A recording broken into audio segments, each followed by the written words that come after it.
Hello everyone, welcome to Abipedia powered by Abhimanyu IAS. So sorry guys for 5 minutes delay. जल्दी से करते हैं आज का हमारा सेशन शुरू जनरल अवेयरनेस का. जल्दी से मुझे पहले ये बता दीजिए, am I visible, am I audible to you all? क्या आप मुझे देख पा रहे हैं, क्या आप मुझे सुन पा रहे हैं क्लियरली? कोई इश्यूज तो नहीं है?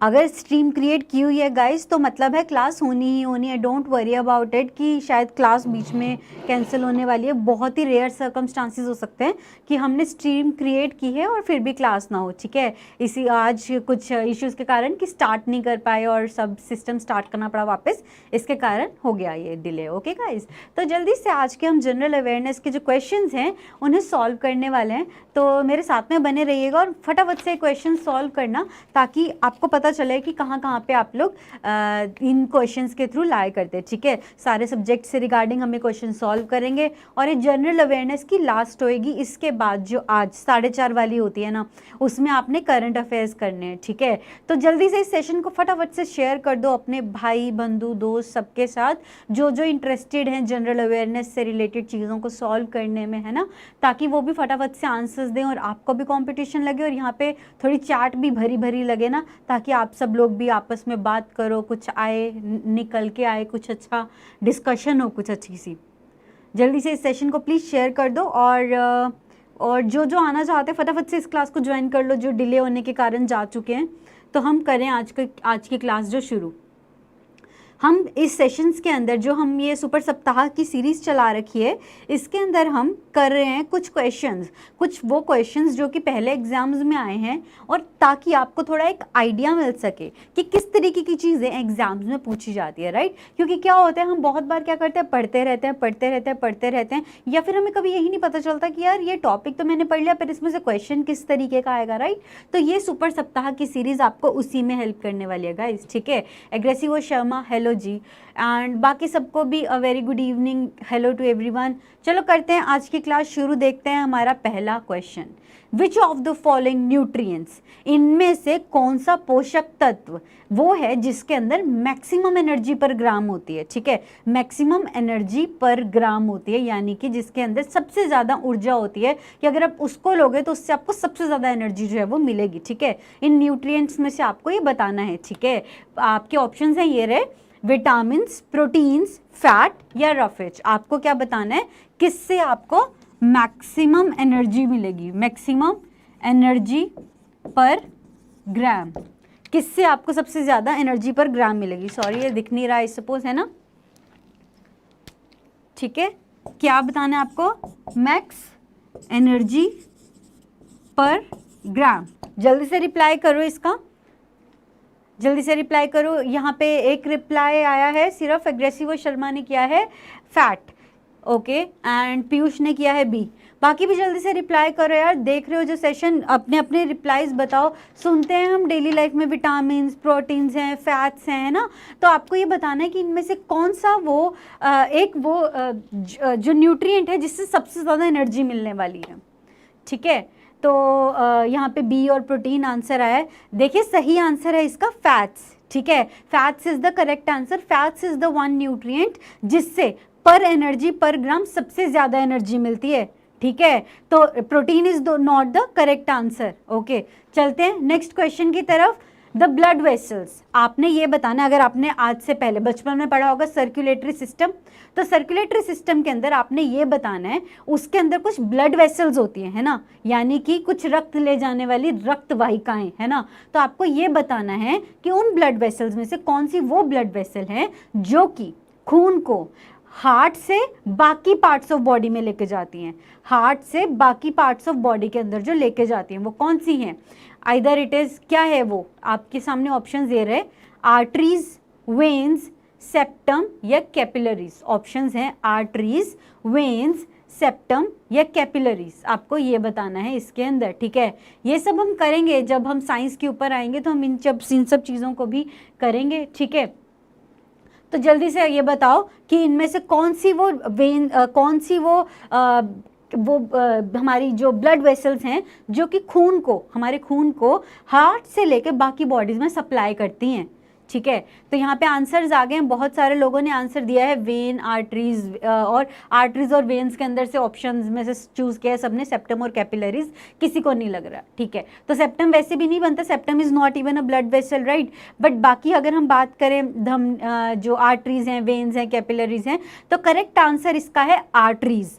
आर्टरीज क्यों है करेक्ट आंसर? बिकॉज अगर आप डिफ्रेंशिएट ही करो ना दोनों के बीच में, आर्टरीज और वेन्स, आर्टरीज क्या है जो कि प्योर यानी कि ऑक्सीजनेटेड ब्लड सप्लाई करती हैं, ठीक है। और वेन्स क्या है जिनके अंदर डीऑक्सीजनेटेड ब्लड होता है यानी कि यूज्ड ब्लड होता है, ठीक है। तो यूज्ड ब्लड कब आएगा? जब आप बॉडी से वापस लेके जाओगे, ठीक है, तब यूज्ड ब्लड होगा तो वो वेन्स लेके जाएंगी।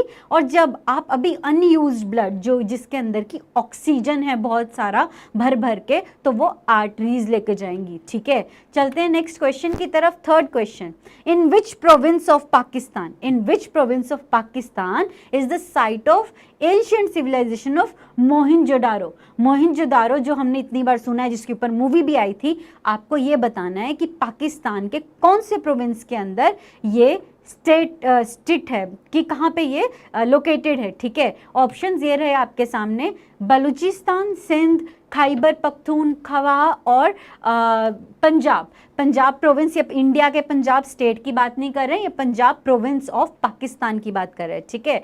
तो आपके सामने ऑप्शन है बलूचिस्तान, सिंध, खैबर या फिर पंजाब। इनमें से आपको ये बताना है कि किस प्रोविंस के अंदर मोहिंजोदारो जो प्राचीन सभ्यता है मोहिंजोदारो की, वो इनमें से कहाँ पे लोकेटेड है।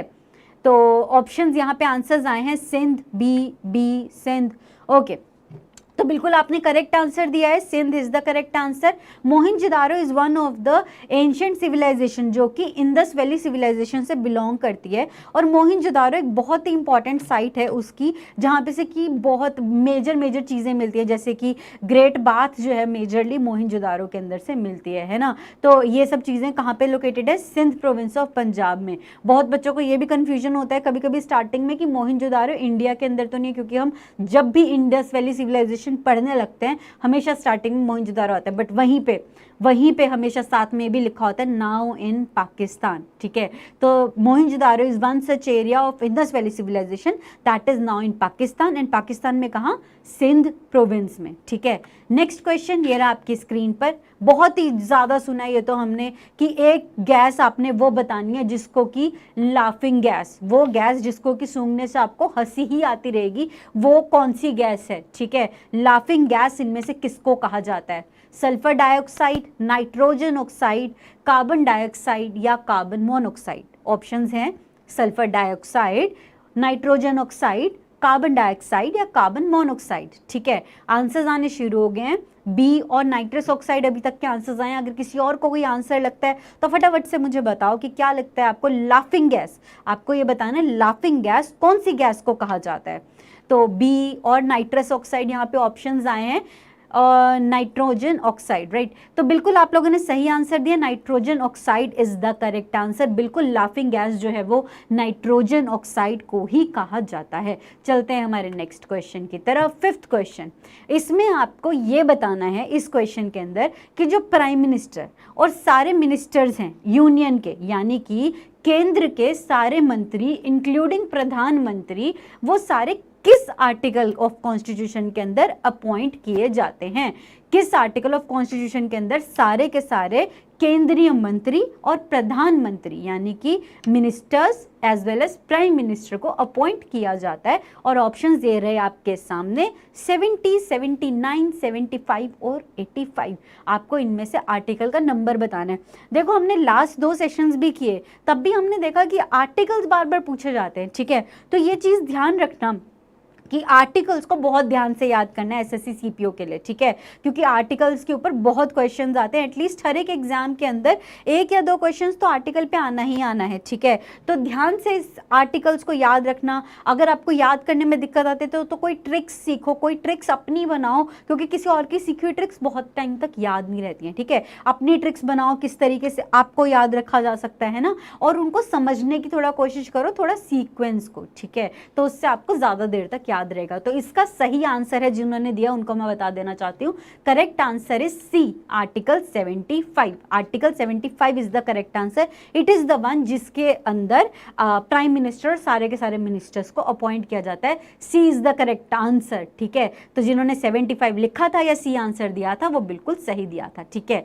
चलते हैं हमारे अगले प्रश्न की तरफ, अगले क्वेश्चन की तरफ। 6th क्वेश्चन, कौन से British viceroy of British viceroy of India जिनका की नाम जोड़ा जाता है इल्बर्ट बिल से? किससे? इल्बर्ट बिल से किसका नाम जोड़ा जाता है? जो कि 1884 में इल्बर्ट बिल, आपने बताना है इल्बर्ट बिल 1884 में जो पास करने की कोशिश की थी जिसने, ठीक है। तो आपको ये बताना कि वो कौन से वाइसरॉय थे इंडिया के। ऑप्शंस ये रहे, रिपन, डफरिन, नॉर्थब्रुक और नेपियर, ठीक है। रिपन, डफरिन, नॉर्थब्रुक और नेपियर। देखो जो ये इल्बर्ट बिल है ना, ये बहुत ही इंपॉर्टेंट है। उसके अंदर आता है, जब भी आप हिस्ट्री पढ़ते हैं ना, तो सामने ही बिल्कुल, जैसे कुछ चीज़ें ऐसी नहीं होती जो बिल्कुल सामने दिख जाती हैं, आपको ज़्यादा डीप में भी जाने की ज़रूरत नहीं है ना, ऊपर ऊपर से भी जब आप पढ़ोगे तो दिख जाएगा इल्बर्ट बिल, ठीक है। उसमें से एक ये बिल आता है, ठीक है। तो ऐसी चीज़ों को SSC में ये देखने को मिल रहा है कि हिस्ट्री में, स्पेसिफिकली मॉडर्न हिस्ट्री में वही चीज़ें पूछ रहे हैं, लॉर्ड से रिलेटेड क्वेश्चन से, जो हमारे एक्ट्स हैं उनसे रिलेटेड, ठीक है। और उसके अलावा अगर हम एंशिएंट और मिडिवल पे जाएं तो बुक्स से रिलेटेड, किसी ने कोई पॉलिसी पास की थी तो उससे रिलेटेड डायरेक्ट क्वेश्चंस एकदम पूछे जाते हैं। तो इन चीज़ों पे ही आपने ध्यान देना है, ठीक है। आंसर है इसका लॉर्ड रिपन। लॉर्ड रिपन ने उस टाइम पे पास की थी। इवन ये कहा जाता है कि 1885 में कांग्रेस शुरू हुई है ना, इंडियन नेशनल कांग्रेस, INC है ना, उसकी शुरू करने का one of the major reasons ये भी था कि इल्बर्ट बिल जो है वो पास नहीं होने दिया गया था। बेसिकली इल्बर्ट बिल कहता क्या था? इल्बर्ट बिल कहता था कि जो जितने भी इंडियन जजेस हैं वो भी यूरोपियंस को ट्राई कर सकते हैं, ठीक है। तो ये यूरोपियंस को मंजूर नहीं था, तो इसके कारण बहुत ज़्यादा कंट्रोवर्सी हो गई थी कि कैसे कोई भी इंडियन यूरोपियन को जज कर लेगा कि उसने सही काम किया है या गलत काम किया है। तो answer is A, Lord Ripon. अगले क्वेश्चन की तरफ बढ़ते हुए, in which ocean is the island country Fiji situated? आपको ये बताना है फिजी देश, फिजी द्वीप यानी कि आइलैंड कंट्री कौन से महासागर में स्थित है, ठीक है। ऑप्शंस ये रहे आपके सामने, Indian Ocean, Arctic ocean, Atlantic ocean और पैसिफिक ओशन, ठीक है। जल्दी से बताओ कौन से महासागर के अंदर फिजी जो द्वीप है, फिजी आइलैंड कंट्री कौन से ओशन के अंदर स्थित है? इंडियन ओशन, आर्कटिक, अटलांटिक या Pacific Ocean? Okay, Pacific, Suva capital D. जल्दी से बताओ, Pacific Ocean, Atlantic Ocean, Arctic या Indian? B, D, D. Okay, ये आर्कटिक ओशन में, पहली बात तो आर्कटिक ओशन को डिलीट कर दो। आर्कटिक ओशन के अंदर कोई आइलैंड नहीं है, ठीक है। आर्कटिक ओशन कहाँ पे रहता है? आर्कटिक ओशन बिल्कुल टॉप पे है, नॉर्थ पोल पे, जहाँ पे कि सारी कंट्रीज के आसपास से एरियाज मिलते हैं, कनाडा से, रशिया से, है ना, वहाँ पे आर्कटिक ओशन लाई करता है। तो वहाँ पे कोई आइलैंड्स नहीं है, राइट। और अगर आप अटलांटिक और पैसिफिक ही है जो इसमें से आप चूज करो, क्योंकि ऐसा आप इंडियन ओशन के अंदर भी देखो तो वहाँ के जितने भी आइलैंड्स हैं ना वो बहुत मेजर से हैं, जैसे कि हमारे आस जो मालदीव्स है, सीचल्स है, जो मेजर कंट्रीज हैं जिनका आप बार बार नाम सुनते हो, ठीक है।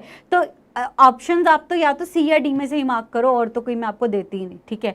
तो डी बिल्कुल सही आंसर दिया है जिन्होंने दिया है, Pacific Ocean is the correct answer. प्रशांत महासागर वो ओशन है जिसके अंदर फिजी सिचुएटेड है, ठीक है। It is one of the islands in the जो ओशियानिया हम कॉन्टिनेंट कहते हैं उसके अंदर ये लाई करता है, ठीक है। नेक्स्ट क्वेश्चन ये आपकी स्क्रीन पर, आपको बताना है फतवा ए आलमगीरी एक डाइजेस्ट बनाई गई थी मुस्लिम लॉज की, ठीक है। जितने भी मुस्लिम कानून हैं उनकी एक डाइजेस्ट बनाई गई थी। आपको ये बताना है कि वो कौन से राजा के काल में लिखा गया था फतवाए आलमगीरी, ठीक है। ऑप्शन में देने लगी हूँ, नाम है फतवाए आलमगीरी, और फतवाए आलमगीरी है क्या? सारे के सारे मुस्लिम कानूनों का एक पाचन, यानी कि एक डाइजेस्ट है जिसके अंदर की, पाचन तो गलत वर्ड यूज किया है गूगल ट्रांसलेट ने, ठीक है। डाइजेस्ट का मतलब होता है एक बुक, पूरी एक कंपाइलेशन, ठीक है, that is the digest. Okay, तो आपको आंसर ये बताना है,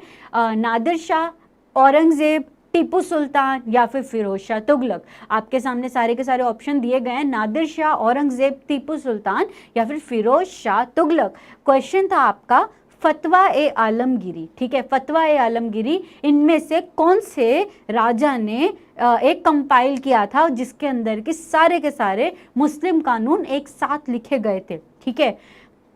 तो विनीत ने जल्दी से आंसर दे दिया, औरंगजेब। रोज बहुत जल्दी आंसर देते हैं विनीत जी, बाकी भी जल्दी जल्दी से आंसर दिया करो, फटाफट से बताओ।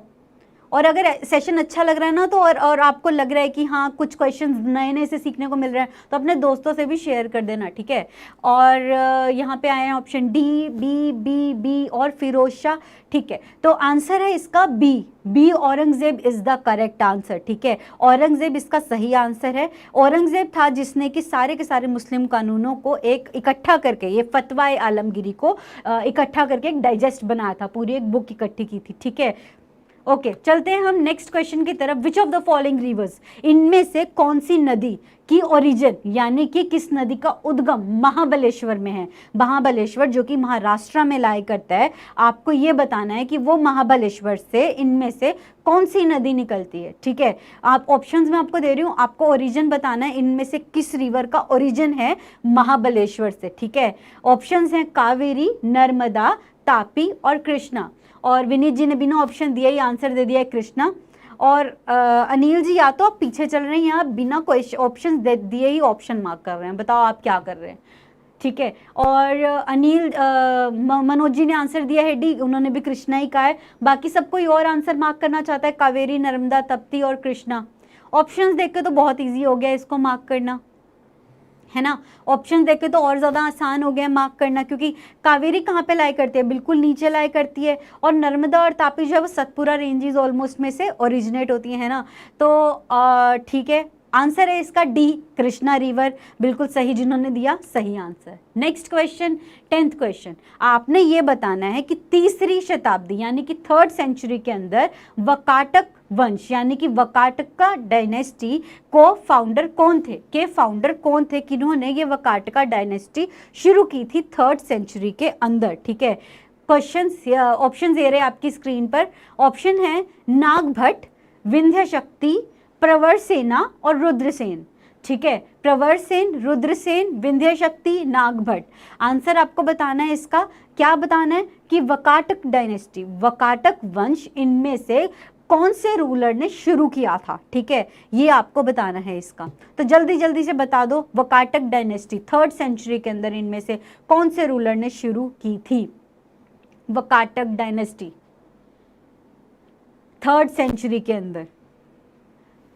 देखो आपको इससे भी पता चलता है कि जितनी भी डायनेस्टी शुरू हुई है ना, तो उनका आपको थोड़ा आइडिया होना चाहिए कि वो कौन सी सेंचुरी में शुरू हुई है ना, प्लस ये चीज़ कि उनके रूलर, मेजर रूलर्स कौन थे, है ना। स्पेसिफिकली ये कि उसको शुरू करने वाला कौन था, क्योंकि इंडिया के अंदर इतनी सारी डायनेस्टीज आई तो शुरू करने वाला वो पर्सन कौन होता है जो पिछले वाले को मार के या फिर पिछले वाले से रूलर वो जगह को हड़प के, है ना, अपना रूल शुरू कर देता है, राइट। तो वो कौन था इनमें से। आंसर इसका है बी, विंध्य शक्ति। विंध्य शक्ति is the correct answer. Vindhya शक्ति इज द वन जिसने वकाटका डायनेस्टी को शुरू किया था, बी, जो कि किसी ने आंसर नहीं दिया है, ठीक है। जाके पढ़ना इसके बारे में थोड़ा सा, Vakataka dynasty. Okay next question, हमने बहुत सारे क्वेश्चन सॉल्व करने तो हम जल्दी जल्दी से करते हैं। द पार्ट ऑफ स्टेम, आपने ये बताना है स्टेम यानी कि तना, जो पेड़ का तना होता है उसका वो कौन सा भाग है, वहां पे से उस भाग को क्या कहते हैं जहां से कि पत्ती उत्पन्न होती है, ठीक है। यानी कि आपने ये बताना है यहाँ पे कि वो भाग बताना है आपने कि ये पूरा पेड़ का तना है और यहाँ से ये एक पत्ती ओरिजिनेट हो रही है, तो इस पार्ट को क्या कहते हैं, ठीक है, इस पार्ट को क्या कहते हैं। ऑप्शंस मैं आपको दे रही हूँ, ऑप्शंस, और विनीत जी ने पहले ऑप्शन देखे भी नहीं बता दिया कि नोड है, ऑप्शन में बिल्कुल नोड दिया हुआ है, ए नोड, बी ट्यूबर, सी कार्पेल या डी बड। क्या कहते हैं उसे, किस चीज़ को, जहाँ से लीफ ऑब्टेन होता है, किस पे से, स्टेम के ऊपर से, जहां से लीफ ओरिजिनेट होता है, ठीक है। लेमिनो ऑप्शन में नहीं है सूरज जी, आपको ऑप्शंस में से मार्क करना है, ठीक है। नोड, ट्यूबर, कार्पेल, बड, ठीक है। नोड नोड नोड, सही आंसर दिया जिन्होंने नोड आंसर दिया, बिल्कुल correct, A option is the correct answer. Node is the part, इसको नोड कहते हैं हम इस एरिया को जहां से लीफ जो है वो शुरू होता है, चलते हैं नेक्स्ट क्वेश्चन की तरफ। हमारा अगला क्वेश्चन 12वां क्वेश्चन, आपको इसके अंदर ये बताना है ह्यूमन डाइजेस्टिव सिस्टम, यानी कि जो हमारा पूरा डाइजेस्टिव सिस्टम होता है ऊपर से लेकर नीचे तक, जिसमें कि पूरी डाइजेशन का प्रोसेस कंप्लीट हो जाता है, आपको ये बताना है कि कौन सा पार्ट वो है जहाँ पे कि डाइजेशन ऑफ फूड, पूरा का पूरा पाचन खाने का पूरा हो जाता है। ठीक है, ऑप्शंस मैं आपको दे रही हूँ, क्वेश्चन आप सबने ध्यान से पढ़ लिया। ह्यूमन डाइजेस्टिव सिस्टम का वो पार्ट बताना है जहाँ पे कि डाइजेशन कंप्लीट होता है। ठीक है, ऑप्शंस दे रहे हैं small intestine, large intestine, mouth या स्टमक। बहुत इजी क्वेश्चन है, जल्दी से बता दो। ह्यूमन डाइजेस्टिव सिस्टम बचपन में पढ़ते हैं सब लोग, है ना। कौन सी क्लास में पढ़ा था ह्यूमन डाइजेस्टिव सिस्टम? 7th में, 8th में, है ना। तो ये यही चीजें हैं जो निकल के आते हैं, इंपॉर्टेंट होती हैं। ठीक है, जल्दी से बताओ कि जो डाइजेशन ऑफ फूड है वो कौन से पार्ट के अंदर कंप्लीट होता है। नोड क्या होता है? नोड बस ये पार्ट जहां से ये वाला जो एरिया है, एक नोड है एक तरीके से, जहां से कि एक तने के ऊपर से पत्ती निकल के आएगी, उस भाग को नोड कहते हैं, और कुछ नहीं है इसके अंदर। ठीक है, तो यही चीज जब आप प्लांट का स्ट्रक्चर पढ़ते हो तो उसके अंदर ये चीजें आती हैं वहां पे। ठीक है, तो जब प्लांट का स्ट्रक्चर एक बार देखते हो अच्छे से कि कौन से पार्ट को क्या कहते हैं, वहां पे आता है ये। ऑलराइट, हो गया क्लियर पीयूष? कुछ नहीं है इसके अंदर। नोड का मतलब क्या है कि सिर्फ एक भाग जहां से कि पत्ती शुरू हो रही है, उसको क्या कहते हैं, क्वेश्चन ही ये था। ठीक है, तो ये क्वेश्चन है digestion of food, digestion of food कहाँ पे कंप्लीट होता है। ठीक है, तो आंसर है इसका, आंसर मैं आपको दे देती हूँ, इसका आंसर है ए, यानी कि स्मॉल इंटेस्टाइन। आंसर है इसका ए, स्मॉल इंटेस्टाइन। बेसिकली जो स्मॉल इंटेस्टाइन होता है, स्मॉल इंटेस्टाइन कैसे से दिखता है याद है? जो ऐसे ऐसे बहुत घूम घूम के दिखता है ना, तो और इसके साथ में ऊपर साइड्स में होता है लार्ज इंटेस्टाइन। ठीक है, अब अगर हम डाइजेस्टिव सिस्टम के तरीके से देखें तो last part is large intestine, small intestine सबसे आखिरी नहीं होता, उसके बाद खाना जो है वो लार्ज इंटेस्टाइन में ट्रांसफर होता है। ठीक है, बट जो सारी डाइजेशन है खाने की वो ऑलरेडी स्मॉल इंटेस्टाइन के अंदर कंप्लीट हो चुकी होती है। यहाँ से सिर्फ उसके अंदर से न्यूट्रिएंट्स एब्जॉर्ब करने के लिए भेजा जाता है एंड वाले। ठीक है, वाटर के बेसिकली। तो digestion of food small intestine के आगे नहीं होती, और स्मॉल इंटेस्टाइन का भी जो फर्स्ट पार्ट होता है उसके अंदर ही यहाँ पे उसके ऊपर जो जूसीज एक्ट करते हैं, बाइल जूस, लीवर से आने वाले, पैंक्रियास से आने वाले, गॉल ब्लैडर से आने वाले, वो सारे उसके ऊपर एक्ट करके डाइजेशन ऑफ फूड को कंप्लीट कर लेते हैं। ठीक है, नेक्स्ट क्वेश्चन ये रहा आपकी स्क्रीन पर। आपको इसके अंदर बहुत ही इजी क्वेश्चन है, बहुत बार न्यूज के अंदर रहता है। क्या बताना है आपने? प्रेसिडेंट यानी कि हमारे राष्ट्रपति, उनको अगर एक इमरजेंसी इशू करनी है अंडर आर्टिकल 356, उनको अगर एक इमरजेंसी इशू करनी है अंडर आर्टिकल 356, तो उनको किसकी रिपोर्ट चाहिए? कि कौन उनको एक रिपोर्ट लिख के भेज दे कि यहाँ पे इमरजेंसी सिचुएशन है, तो आपको यहाँ पे इमरजेंसी क्रिएट कर दो, लगा दो, तो वो किसकी रिपोर्ट के ऊपर इमरजेंसी लगा देंगे? ऑप्शंस आपके सामने ये रहे, governor, chief justice of high court, speaker of the legislative assembly, या फिर एडवोकेट जनरल।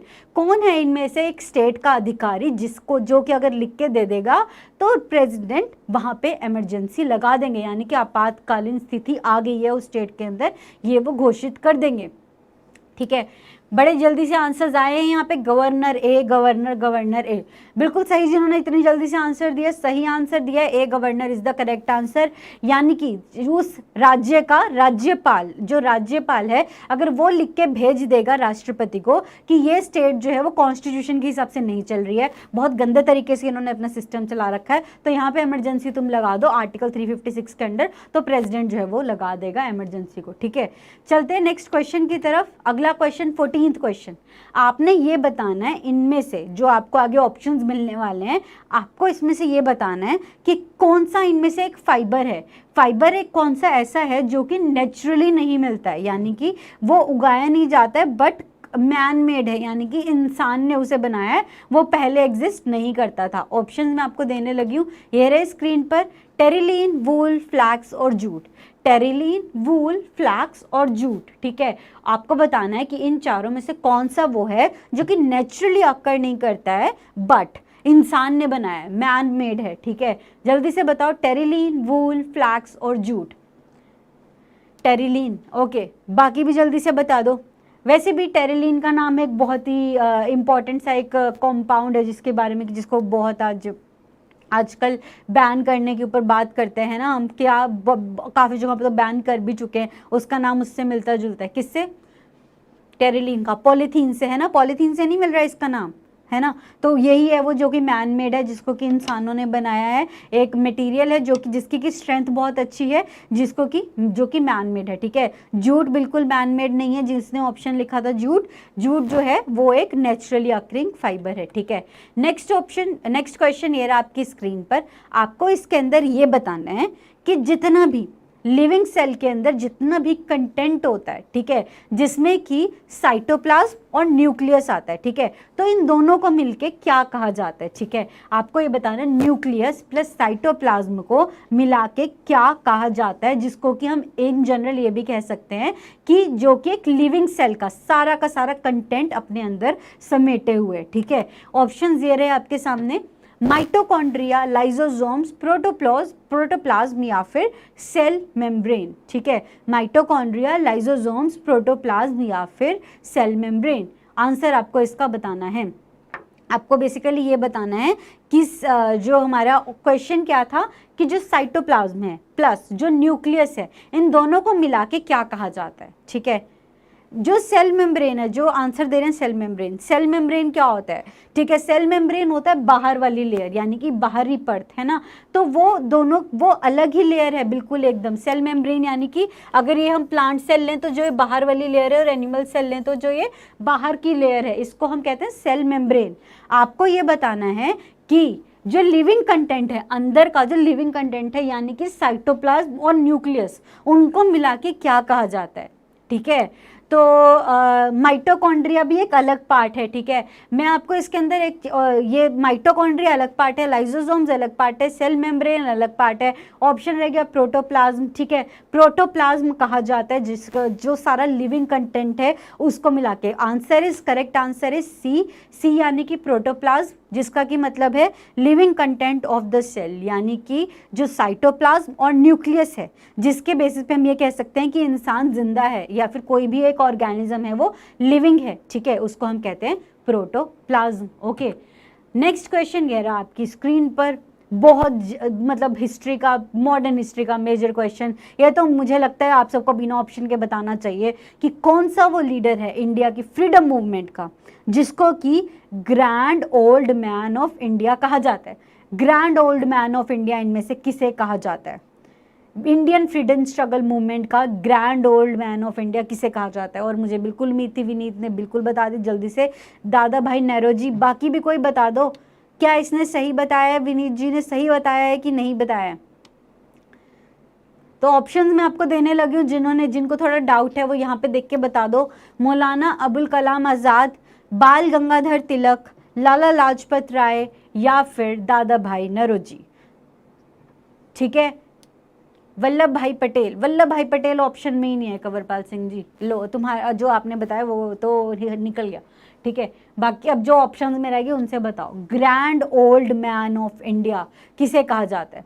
सही आप सबने आंसर दिया, दादा भाई नौरोजी, बिल्कुल सही जवाब आप सबका। दादा भाई नौरोजी को ही grand old man of India कहा जाता है। तो ऐसे ऐसे जो इंपॉर्टेंट टाइटल्स हैं उनको भी आपने ध्यान में रखना है कि अगर कोई फ्रीडम स्ट्रगल के समय पे किसी को कोई नाम दिया गया था तो वो क्या नाम दिया गया था और क्यों नाम दिया गया था वो भी आपको बताना है। ठीक है, नेक्स्ट क्वेश्चन, 17th क्वेश्चन आपके सामने स्क्रीन पर, दैट इज आईएएस और आईपीएस। ये तो हम पढ़ चुके हैं, आर्टिकल्स जब हम पढ़ रहे थे तो हमने ये चीज़ की थी कि आईएएस और आईपीएस जो सर्विसेज है इनको कौन से आर्टिकल के अंदर पार्लियामेंट ने क्रिएट किया है, कौन सा आर्टिकल है जिसके अंदर ये सर्विसेज दी गई हैं। ठीक है, आंसर्स क्वेश्चंस ऑप्शंस में आपको देने लगी, जल्दी से इसका आंसर देना है आपने। आईएएस एंड आईपीएस कौन जो सर्विसेज हैं वो कौन से आर्टिकल के अंदर क्रिएट की गई हैं? 301, 307, 292 या 312? आपको ऑप्शन बताना है कि कौन सा सही है। 301, 307, 292 या 312? आंसर बताओ कौन सा सही है। ठीक है, आपको ये बताना है कि कौन से आर्टिकल के अंडर आईएएस और आईपीएस वाली सर्विसेज जो है वो क्रिएट की गई हैं। यूपीएससी 312। बहुत कम क्वेश्चंस रह गए हमारे, जल्दी जल्दी से सॉल्व करो, कुछ तो बताओ, जल्दी जल्दी बताओ। तो मैं बता देती हूँ, अगर इसका याद नहीं आ रहा, हमने जब डिस्कस किया था क्लास में, इसका आर्टिकल है 312, 312 के अंडर ये क्रिएट किया गया है, are deemed to be services created by parliament under article 312। 312 is the correct answer.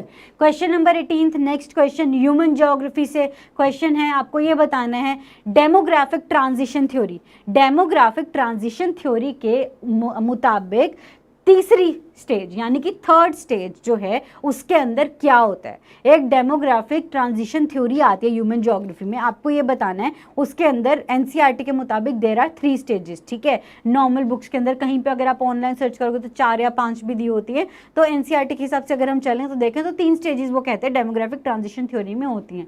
तो आपको ये बताना है कि उसमें से तीसरी स्टेज के अंदर क्या होगा। अगर किसी ने पढ़ा है तो जल्दी से बता देना, नहीं तो मैं थोड़ा सा एक्सप्लेन कर दूंगी। डेमोग्राफिक ट्रांजिशन थ्योरी आपने बतानी है, उसकी तीसरी स्टेज के अंदर क्या होगा। तीसरी स्टेज के अंदर क्या होगा। बेसिकली डेमोग्राफिक ट्रांजिशन थ्योरी है क्या, ये वो थ्योरी है जो ये कहती है कि किसी भी देश की, किसी भी जगह की जो पॉपुलेशन है वो किस तरीके से बढ़ेगी और घटेगी, ठीक है। बेसिकली ट्रांजिट कैसे होगा, ट्रांजिशन कैसे होगा वहाँ की पॉपुलेशन के अंदर, कैसे वो अपना कितनी वो कब कब वो बढ़ेगी, कब कब वो कम होगी, ठीक है। डेमोग्राफिक ट्रांजिशन थ्योरी उसे कहते हैं, ठीक है। तो मैं आपको बता देती हूँ, इसका आंसर है B, that is low fertility low mortality, ठीक है। होता क्या है इसके अंदर, थोड़ा सा आइडिया दे देती हूँ मैं आपको। बेसिकली ये होता ये है कि किसी भी, अगर आपको कोई भी जगह का एग्जाम्पल लेना है ना, कोई भी स्टेट की आप एग्जाम्पल लो, तो उसमें क्या होता है, सबसे पहले जब आप, जैसे आज से अब हम थोड़े समय पहले चले जाए ना, पुराने समय पे चले जाएं, तो क्या था, बर्थ रेट बहुत ज़्यादा था और जो डेथ रेट था वो भी बहुत ज़्यादा था, है ना। तो वो होती है पहली स्टेज, वो होती है पहली स्टेज जिसमें कि बर्थ रेट भी ज़्यादा है और डेथ रेट भी ज़्यादा है, ठीक है। नेक्स्ट स्टेज आती है, नेक्स्ट स्टेज आती है जब ये बर्थ रेट को जो है वो तो ज़्यादा ही रहता है, वो अभी कम नहीं हुआ होता, बट जो पॉपुलेशन है वो बढ़ जाती है। क्यों बढ़ जाती है, क्यों, क्योंकि डेथ रेट कम होने लग जाता है टेक्नोलॉजी के साथ, ठीक है। डेथ रेट कम होने लग जाता है टेक्नोलॉजी के साथ, और बर्थ रेट जो है वो धीरे धीरे, बहुत धीरे धीरे कम होता है, ठीक है। This is called as the second stage, this is the second stage. तो थर्ड स्टेज के अंदर क्या होता है, बेसिकली दोनों कम हो जाते हैं, बर्थ रेट भी और डेथ रेट भी, जिस स्टेज पे कि आज के समय की डेवलपिंग कंट्रीज पहुंच चुकी हैं, जहाँ पे कि पहली स्टेज में क्या होता है, पॉपुलेशन बढ़ती नहीं है। क्यों, क्योंकि दोनों हाई हैं, बर्थ भी हो रहे हैं ज़्यादा, डेथ भी हो रही है, ठीक है। वहीं थर्ड स्टेज में भी पॉपुलेशन बढ़ती नहीं है, पर उसका रीज़न कुछ और है। क्या रीज़न है इसका, कि डेथ रेट भी कम है और बर्थ रेट भी कम है, ठीक है। This is called as demographic transition theory, जिसके ऊपर की डायरेक्ट क्वेश्चन पूछा गया है आपके एसएससी सीपीओ के अंदर। नेक्स्ट क्वेश्चन आपकी स्क्रीन पर, आपको ये बताना है, the power to summon, power to summon each house of parliament is vested with. बहुत ही इजी क्वेश्चन, पॉलिटिका ये क्वेश्चन ये कह रहा है आपसे, ये पूछ रहा है कि समन करने की शक्ति, हाउस ऑफ पार्लियामेंट को बुलाने की शक्ति किसके पास निहित है। कौन है वो, president, Lok Sabha speaker, vice president या फिर यूनियन कैबिनेट। कौन इनमें से बोल सकता है कि अब तुम्हें हाउस शुरू कर देना चाहिए, या अब सारे मेंबर्स को बोलेगा कि भाई तुम्हें सम्मन किया जाता है कि तुम्हें हाउस पे आना है, ठीक है, अब से हाउस जो है वो शुरू होता है, ठीक है। तो आंसर जल्दी से बताओ, आपको बताना है कि सम्मन कौन देता है, हाउस जो हमारी शुरू होता है, जब भी हमारे सेशन शुरू होते हैं तो कौन उसको सम्मन करता है, ठीक है, जल्दी से बताओ। ए किसी ने बी कहा है, ओके। तो मैं आपको सही आंसर बताती हूँ, सही आंसर है इसका ए, प्रेसिडेंट। प्रेसिडेंट बिल्कुल सही आंसर है, ठीक है। उसमें क्या होता है, वो क्या काम करते हैं, सम्मन करने का काम, ठीक है। और साथ ही साथ एडजर्न करने का काम भी उसी का है, मतलब बंद करने का, खत्म करने का काम भी उसी का है, ठीक है। दोनों के दोनों काम प्रेसिडेंट की पावर्स के अंडर आता है, इसीलिए प्रेसिडेंट को लीडर कहा जाता है पार्लियामेंट का स्पेसिफिकली। कि जब भी हम इंडियन पार्लियामेंट की बात करते हैं तो हम ये कहते हैं कि उसके अंदर 3 चीज़ें आती हैं, लोकसभा, राज्यसभा और प्रेसिडेंट, ठीक है, तीनों उसके अंदर आते हैं। ऑल राइट, चलते हैं नेक्स्ट क्वेश्चन की तरफ। 20th क्वेश्चन, आपको ये बताना है कि भारतीय फिलॉसफी यानी कि भारतीय जो फिलॉसफी है हमारी, उसके अकॉर्डिंग 4 पुरुषार्थ कहे जाते हैं, यानी कि 4 एम्स ऑफ लाइफ कही जाते हैं, यानी कि जीवन के 4 उद्देश्य। तो वो 4 उद्देश्य कौन से हैं आपको ये पता है, तो आपको ये बताना है ऑप्शंस के अंदर से कि उन 4 में से कौन सा ये एक नहीं है। ठीक है, काम, मोक्ष, अर्थ और यश। काम, मोक्ष, अर्थ और यश। ठीक है, आपको ये बताना है काम, मोक्ष, अर्थ और यश, इनमें से कौन सा 4 एम्स ऑफ लाइफ नहीं है। ठीक है, फॉर इंडियन फिलॉसफी के अकॉर्डिंग। ठीक है, जो पुराने समय से फिलॉसफी चली आ रही है जिसको पुरुषार्थ फिलॉसफी कहते हैं, उसके अंडर एक इनमें से कौन सा नहीं है। हैरी ने आंसर दिया है यश, बाकी भी जल्दी से आंसर दो। सुना होगा ये तो बहुत बार, कभी ना कभी पढ़ा होगा, अपने आसपास सुना होगा। ए काम, अच्छा जल्दी से बताओ, बाकी भी बताओ। काम, मोक्ष, अर्थ और यश। सी, डी, ओके।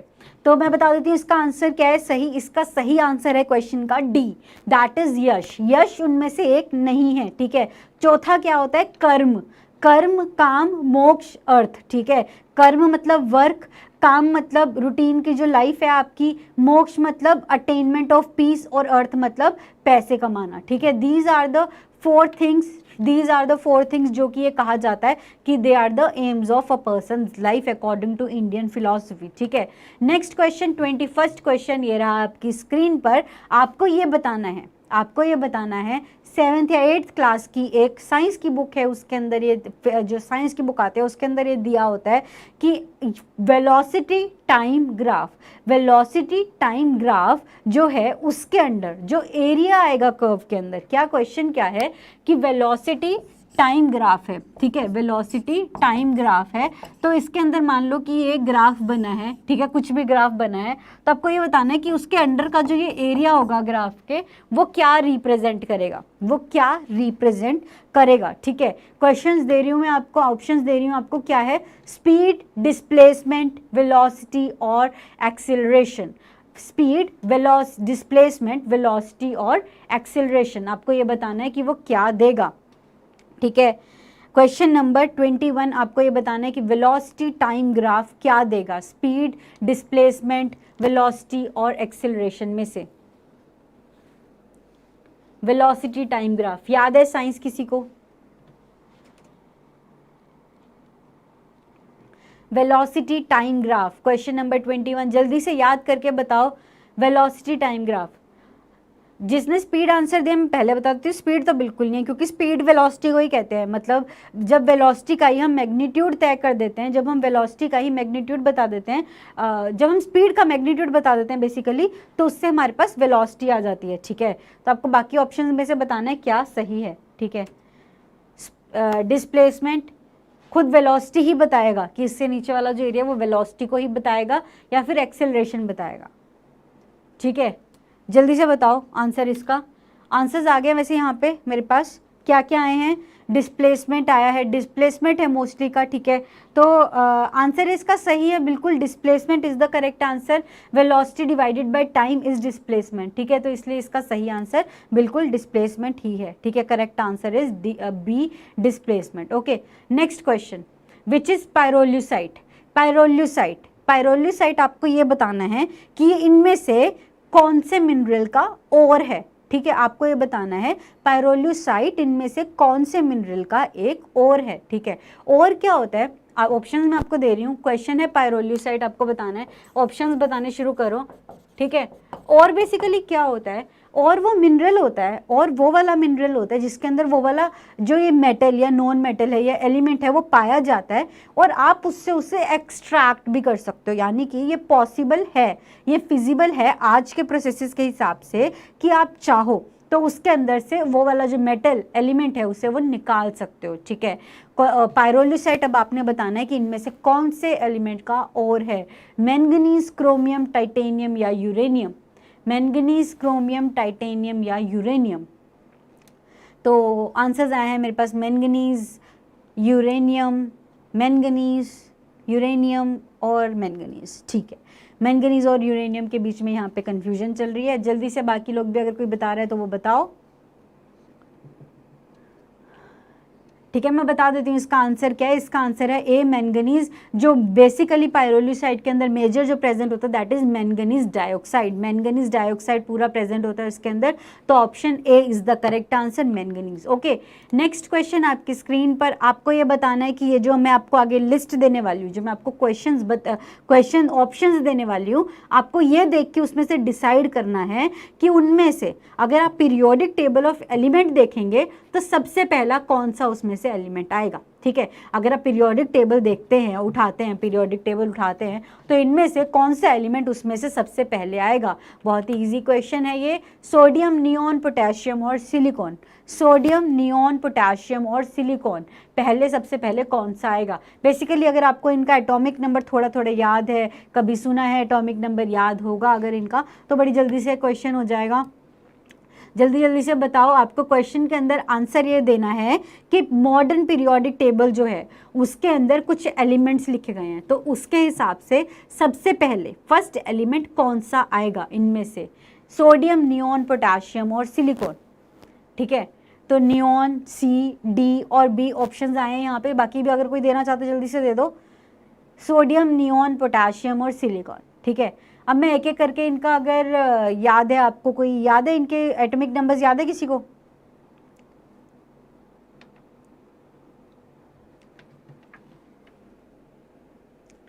चलो मैं बता देती हूँ, इसका सही आंसर है बी, नियॉन। बी नियॉन, जिसका कि एटॉमिक नंबर यानी कि जो सीरीज है उसके अंदर एटॉमिक नंबर 10 होता है, तो दैट इज करेक्ट। बाकी सब उसके बाद आते हैं। सोडियम का 11 है, पोटेशियम का 12 है, सिलिकॉन का 14 है, ठीक है। उसके बाद आते हैं बाकी सब। नेक्स्ट क्वेश्चन पे चलते हैं। आपको अब ये तो हमने किया हुआ है क्लास के अंदर, आपको बस ये बताना है कि कौन सा वो स्केड्यूल है, कौन सा वो एक संविधान का अनुसूची है। अनुसूची हमने की थी क्लास के अंदर।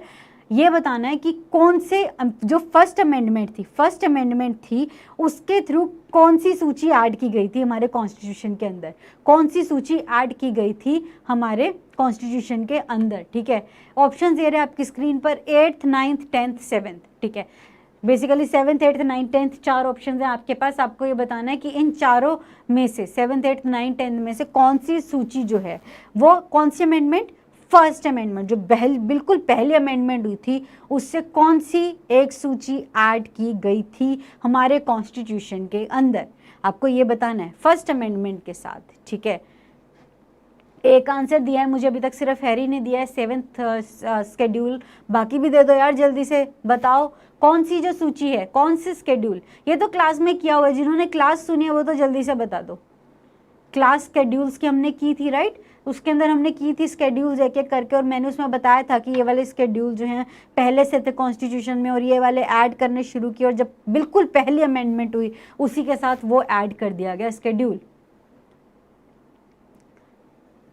किसी ने करेक्ट आंसर नहीं दिया, मैं बताती हूँ सही आंसर क्या है। सही आंसर है इसका B, that is the 9th schedule, ठीक है। 9th schedule is the correct answer. Okay, basically पहले जब हमारा कॉन्स्टिट्यूशन बना था उस समय पे उसमें 8 स्केड्यूल थे, ठीक है। 7th स्केड्यूल जो है वो किसके बारे में है, 7th स्केड्यूल है 3 लिस्ट के बारे में, ठीक है। स्टेट, कॉन्करेंट, यूनियन लिस्ट, ठीक है। नेक्स्ट जो है हमारा 8th स्केड्यूल, उसके अंदर दी गई हैं लैंग्वेजेस, वो भाषाएं जिनको कि भारत देश के अंदर ऑफिशियल लैंग्वेजेस कंसीडर किया जाना है, ठीक है। That is are 8th schedule, ठीक है। तो वहां तक ही एडिट थे उसमें।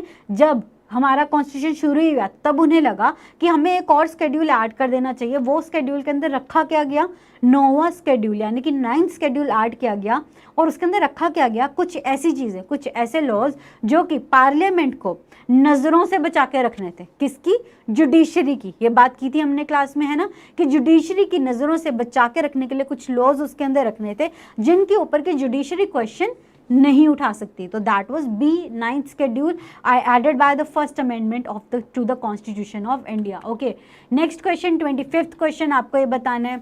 हाँ, वही जिसके अंदर जमींदारी से रिलेटेड लॉज को रखा गया था बिल्कुल स्टार्ट में, ठीक है। 25th question, Aitchison commission. Aitchison commission 1886 में लागू किया गया।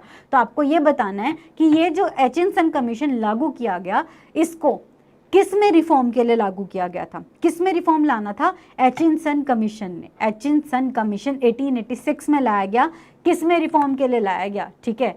तो जब भी हम मॉडर्न हिस्ट्री करते हैं तो one of the major parts is reading about the commissions, कि कौन सा कमीशन है और वो किसके लिए काम किया था उसने, जब हमारी मॉडर्न हिस्ट्री का समय चल रहा था, जब ब्रिटिशर्स यहाँ पे रूल करे थे, राइट। तो विनीत ने आंसर दे दिया है सिविल सर्विसेज, बाकी भी जल्दी से आंसर बता दो। एचिनसन कमीशन आपने यहाँ पे बताना है, ठीक है।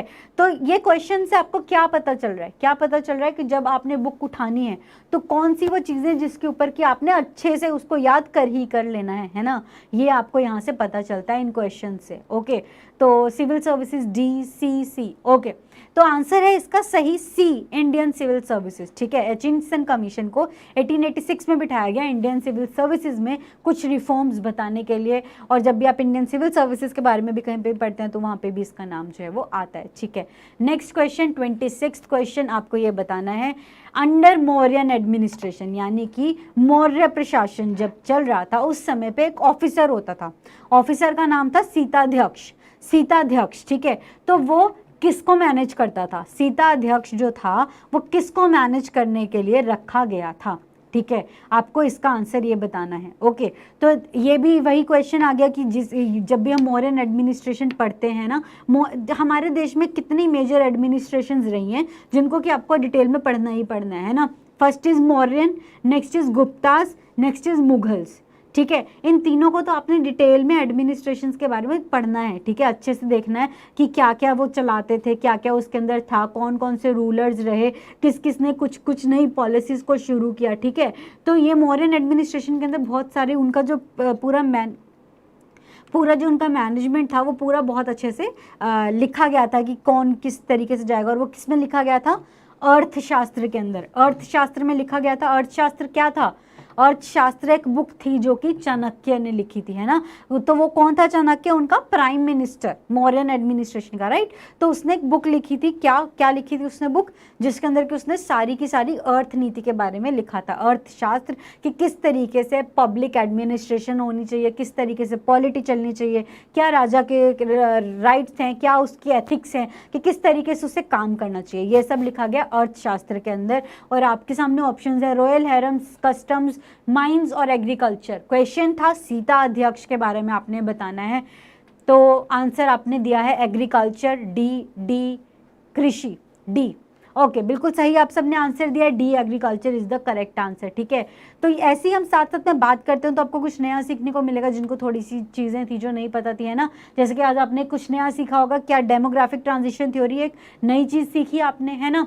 नेक्स्ट इज 27th क्वेश्चन, आपको ये बताना है कि इनमें से कौन सी साइट्स, इनमें से कौन सी साइट लार्जेस्ट वेटलैंड है, लार्जेस्ट वेटलैंड है इंडिया के अंदर, जिसको कि आर्द्र भूमि भी कहा जाता है। ऑप्शंस में आपको देने लगी हूँ, आपको ये बताना है largest protected wetland in India कौन सा है, ठीक है। पुलिकट लेक, सुंदरबंस, अपर गंगा रिवर या वेम्बनाड कोल, आपको इसमें से बताना है। विनीत ने ऑप्शंस देखे बिना आंसर दे दिया है सुंदरबंस, बाकी भी जल्दी से आंसर बता दो ज़रा कि इनमें से कौन सा जो है एरिया है जिसको कि लार्जेस्ट वेटलैंड कहा जाता है इंडिया के अंदर। वेटलैंड्स का जो कंसेप्ट है वो अभी इस साल जो एग्जाम्स होंगे ना उनके लिए बहुत इंपॉर्टेंट होने वाला है। क्यों होने वाला है, क्योंकि इस साल जनवरी के अंदर, जनवरी 2020 के अंदर इंडिया से 10 साइट्स जो कि पहले 20s के अंदर थी, अब अराउंड 26 थी, पहले 27 थी, अब 37 साइट्स हो गए हैं जो कि वेटलैंड, यानी कि इंटरनेशनली रिकॉग्नाइज्ड एक कन्वेंशन है वेटलैंड से रिलेटेड, जिसको कि हम नाम से जानते हैं किसके, रामसर कन्वेंशन, रामसर कन्वेंशन। तो ये जो रामसर कन्वेंशन है इसके अंडर, रामसर कन्वेंशन के अंडर 10 न्यू साइट्स इंडिया से ऐड की गई इसी साल जनवरी के अंदर, ठीक है। तो वेटलैंड से रिलेटेड चीज़ें इंपॉर्टेंट हो जाती है, क्योंकि कभी कभी एग्जामिनर क्या करता है, जो लेटेस्ट होता है उस पर ना क्वेश्चन पूछ के पुरानी चीज़ों पर पूछ लेता है, ठीक है। तो थोड़ा थोड़ा आइडिया होना चाहिए वेटलैंड्स के बारे में, और ये भी पता होना चाहिए कि कौन सी नई साइट्स जो हैं वो ऐड की गई हैं इस साल जनवरी के अंदर। पुलिकट लेक, सुंदरबंस, अपर गंगा रिवर और वेम्बनाड कोल, आंसर दिया है सुंदरबंस, बिल्कुल करेक्ट आंसर है आप सबका, B Sundarbans is the correct answer. Coming on to question number 28। Question number 28 geography का एक क्वेश्चन है। आपको ये बताना है इस क्वेश्चन के अंदर कि कौन सी इनमें से एक प्राइमरी फोर्स नहीं है, एक प्राइमरी फोर्स नहीं है जो कि ओशन करेंट्स को इन्फ्लुएंस करेगी। ठीक है, आपको ये बताना है कि मैं आपको ऑप्शंस देने लगी हूँ, फिर उसके बाद ओशन करंट्स, जिनको नहीं पता वो थोड़ा एक्सप्लेन कर दूंगी। आपको बेसिकली ये बताना है कि इनमें से कौन सी एक फोर्स प्राइमरी फोर्स नहीं है जो कि मेजरली अफेक्ट करेगी किसे, ओशियन करंट्स को। ठीक है, तो ऑप्शंस ये रहे आपके सामने, that is magnetic fields of earth, heating by the sun, gravity या कोरियोलिस फोर्स। ठीक है, तो बेसिकली ओशियन करंट्स होते क्या हैं, ओशियंस जितने भी हैं हमारे देश के अंदर वो किसी एक सीक्वेंस में उनके अंदर करंट्स चलते हैं। यानी कि करंट्स क्या होते हैं, ये जो आप कहेंगे कि पानी के अंदर ये करंट्स कैसे चलते हैं, वो करंट्स नहीं, वाटर करंट्स। वाटर करंट्स मतलब मूवमेंट वाटर की। ठीक है, एक डायरेक्शन से दूसरी डायरेक्शन में जो मूव कर रहे हैं, ठीक है, उसको हम कहते हैं ओशन करंट्स। ठीक है, तो वो किसी एक पर्टिकुलर डायरेक्शन के अंदर चलते हैं पूरे ओशियंस में। जब इमेजिन किया गया, मतलब कि ऐसे एक ना एक्टिविटी करके देखी गई, उन्होंने कहा कि हम ना कोई एक पार्ट को छोड़ देते हैं ओशियन के अंदर और देखते हैं वो उसके बाद हमें कहाँ पे मिलता है कुछ समय के बाद। ठीक है, तो ये इसको उसको पूरा को ओशन करंट्स उसके बेसिस पे देखा गया कि अगर आप एक ओशन में डालो तो वो कहीं और मिलता है और दूसरे में डालो तो उसकी डायरेक्शन कुछ और मिलती है। ठीक है, दिस वर ओशन करंट्स। ठीक है, आंसर है इसका और A, magnetic fields of earth is the correct answer. Magnetic fields of earth से वो अफेक्ट नहीं होता, सन की कितनी हीटिंग है उससे अफेक्ट होता है, जिसके बेसिस पर उसकी रोटेशन डिसाइड होती है, ग्रेविटी और कोरियोलिस फोर्स से भी वो डिसाइड होता है। ठीक है, तो ओशन करंट्स के बारे में थोड़ा सा आइडिया लेना पड़ेगा, ओशियानोग्राफी अगर थोड़ी सी पढ़ लेना, ऊपर ऊपर से चाहे पढ़ लेना जब भी पढ़ोगे, है ना।